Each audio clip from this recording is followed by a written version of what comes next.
The auction barn was crowded with ranchers and farmers, their voices rising and falling as the auctioneer moved through the stock. Healthy horses went for good prices. Strong colts brought bids from across the room. But at the back of the pen, pushed against the wall, was a foal that no one wanted. She was too thin, her ribs showing through a dull coat, her legs too weak to stand. The auctioneer called for bids, and the crowd went silent. No one raised a hand. No one wanted to pay for something that was already dying.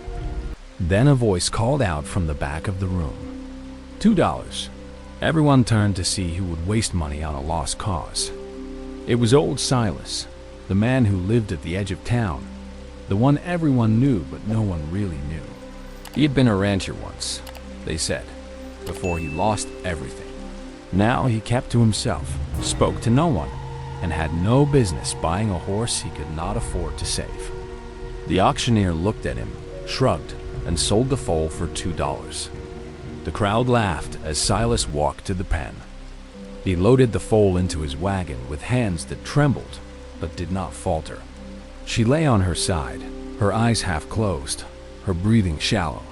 The men who watched shook their heads. "That animal won't last a week," one said. "Fool's errand," said another. Silas did not answer. He climbed onto the wagon seat, took the reins, and drove slowly out of the auction yard. The foal did not move, did not stir, but Silas talked to her as they drove, his voice low, steady, as if she could hear him. "You're not dying today," he said. "Not on my watch." His farm was small, weathered, the house in need of paint, the barn leaning to one side. But the barn was clean, the hay was fresh, and the stall he had prepared for the foal was warm and dry. He carried her inside, her body light in his arms, and laid her on a bed of straw. She opened her eyes once, looked at him, and he saw something there that made his heart clench. Not fear, not pain, something else. A flicker of something that might have been hope. "There you are," he whispered. "I was wondering when you'd wake up. The first night was the hardest. The foal was too weak to stand, too weak to suckle, too weak to do anything but lie in the straw and breathe." Silas sat beside her, a bottle of warm milk in his hands, and coaxed her to drink, drop by drop. He talked to her, nonsense mostly, stories about his old ranch, the horses he had raised, the ones he had lost. He told her about his wife, gone 10 years now, about the daughter who had moved east and never came back. He talked until his voice was hoarse, and the foal drank, and somewhere in the darkness, she began to breathe a little easier. The days passed, and the foal did not die. She did not thrive, not yet, but she did not die. She learned to lift her head, to drink from the bottle, to watch Silas with eyes that followed him around the stall. He came to her 3 times a day, sometimes more, and each time she was a little stronger. The neighbors who had laughed now watched with curiosity. A few came by, pretending to check on him, really wanting to see the dying foal that would not die. Silas did not invite them in. The foal was his, and what happened between them was no one's business but theirs. On the 10th day, she stood. Silas was mucking out the stall when he heard a sound behind him, a grunt, a shuffle, the soft thud of hooves on straw. He turned, and there she was, standing on legs that trembled like reeds in a wind, her head lifted, her eyes bright. She took a step, then another, and then she stumbled, and Silas caught her before she fell. He held her against his chest, feeling her heart pound against his, and for the first time in 10 years, he felt something he had thought was dead.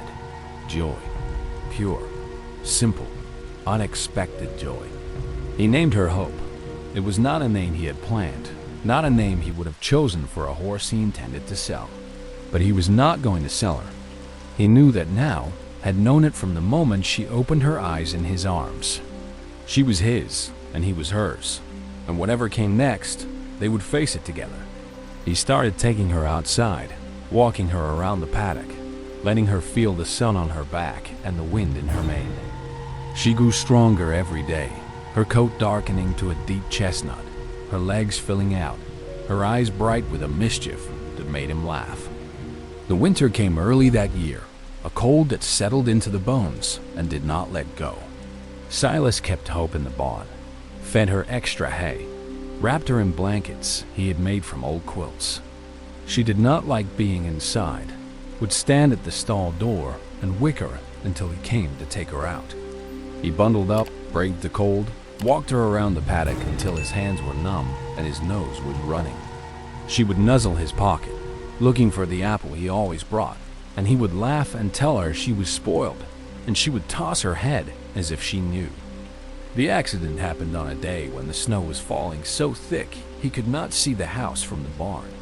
Silas was bringing hay to Hope's stall when his foot slipped on the ice, and he went down hard. He felt something crack in his hip, felt the pain shoot through him like fire, and for a moment he could not move.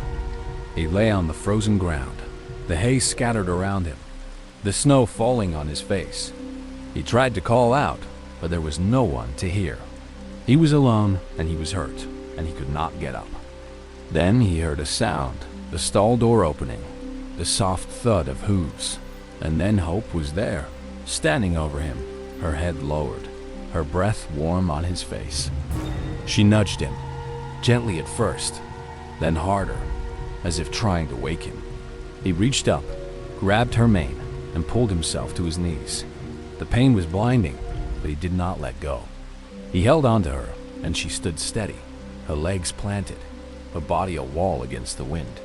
He used her to pull himself up, inch by inch, until he was on his feet, leaning against her, his face buried in her mane.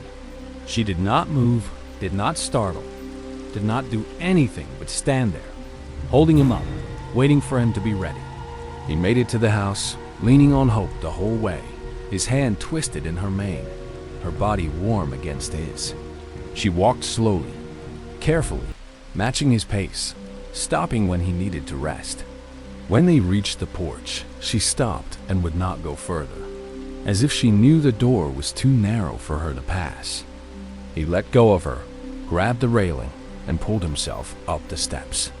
He looked back at her, standing in the snow, her breath rising in clouds, her eyes fixed on him. "Thank you," he said. She whickered once softly, and then she turned and walked back to the barn, as if she knew he would be all right now. The doctor came the next day, when the snow had stopped and the roads were passable. He examined Silas, wrapped his hip, told him he was lucky he had not broken anything. "How did you get to the house?" the doctor asked. Silas smiled, a slow, rare smile that lit his face. "My horse helped me." The doctor looked at him, then at the barn, then back at Silas. "That dying foal?" Silas nodded. "She's not dying anymore." The doctor shook his head, wrote a prescription, and left. Silas watched him go, and then he hobbled to the barn to check on Hope, because that was what they did. They took care of each other. The news spread through the town. The old man and his horse, the foal that had been dying, the horse that had saved his life. People came to see her now, not to laugh, but to wonder. They brought apples and carrots, stories of their own animals, questions about how he had done it. Silas did not have answers. He had done nothing but refuse to let her die. He had sat with her, fed her, talked to her, loved her, and she had done the same for him. There was no secret, no magic. Just two creatures who had been given up on, finding something in each other that the world had forgotten. Spring came, and with it, a change in Silas he had not expected. He started going to town more often, not just for supplies, but to see people. He talked to the neighbors, helped with the spring planting, sat on the porch of the general store in the evenings. People who had known him for years, but never really known him, began to see the man he had been before he lost everything. And always, Hope was with him.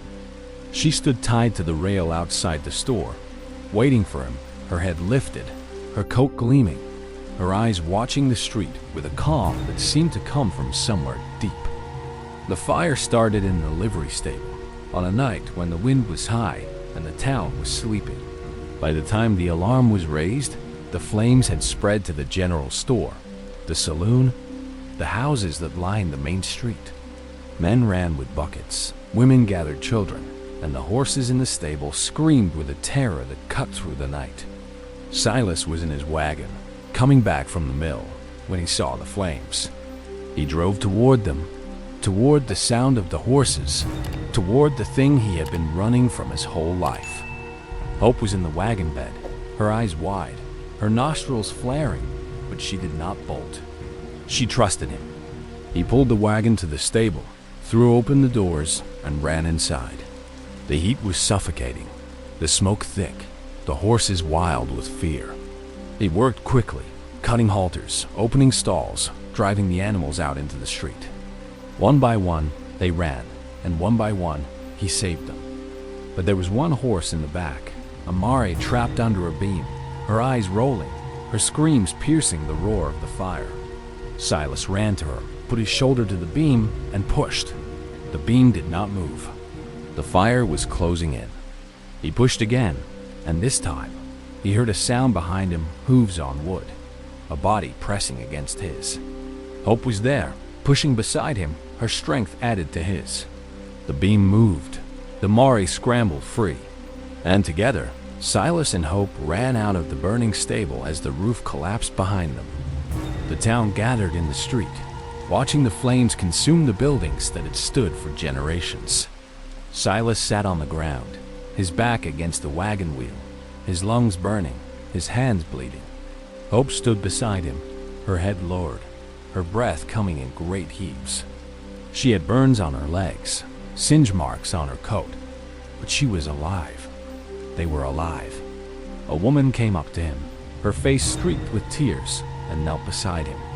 "You saved my horse," she said. "You saved them all." Silas looked at Hope, at the foal no one had wanted, the horse that had saved his life and then helped him save the lives of others. "I had help," he said. The town rebuilt, stronger than before, with a new livery stable and a new appreciation for the old man who had been a mystery to them for so long. They offered to buy Hope from him, offered him money, a place in town, anything he wanted. He refused it all. He wanted his farm, his barn, his horse. He wanted the quiet life he had built with the animal no one else had wanted. He took Hope home, brushed her coat until it shone, fed her apples until she nudged his pocket for more. She was not the foal he had bought for $2 anymore. She was something else. She was his partner, his friend, his family. On the evening of his 80th birthday, Silas sat on the porch of his farmhouse, watching the sun set over the valley. Hope stood in the paddock, grazing, her coat the color of the fading light. He had not planned to live this long, had not planned to find anything worth living for. But there she was, the foal that had been dying, the horse that had saved his life and his town and his heart. She lifted her head, looked at him, and whickered softly. He smiled, a smile that reached his eyes, and called her name. Hope. She walked to the fence, put her head over the rail, and let him scratch her ears. They had been given up on, both of them. They had been left to die, forgotten, dismissed as worthless. But they had found each other, and together, they had become something no one had expected. They had become a miracle. And in the quiet of the evening, with the valley spread out before them and the stars beginning to appear, an old man and his horse watched the sun go down and knew that the $2 he had spent that day at the auction had been the best money he had ever lost.